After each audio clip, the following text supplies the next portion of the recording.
หลวงตาคะมีท่านหนึ่งค่ะโทษที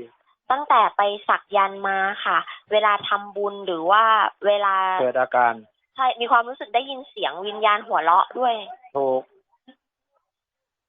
ก็เอารูปทั้งนามคนที่สักเนี่ยบางอาจารย์เขาต้องสักทั้งรูปและนามอย่างลิงเนี่ยเขาก็จะสักหัวใจของลิงแล้วก็สักทั้งรูปและนามเข้าใจไหมรูปก็คือตัวหนังสือ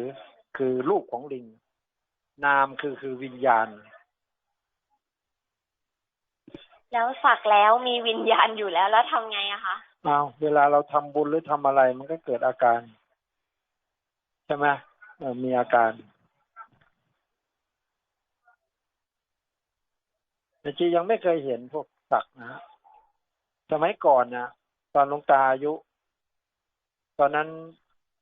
เป็นทหารแล้วนะฮะว่าจะไปสักที่อาจารย์แลที่เพชรบุรีมีเพื่อนอยู่ไงก็ไปตั้งใจจะไปสักนะฮะ ไปเจอกันมันก็กินเหล้าอย่างว่าเนี่ยใช่ไหมเวลามันกินมันก็สาดไปข้างหลังมันสักลิงลมไปทั้ง9 ตัวนะเต็มตัวมันเลยพอมันเมาแล้วเนี่ยนะมันลิงออกฮะ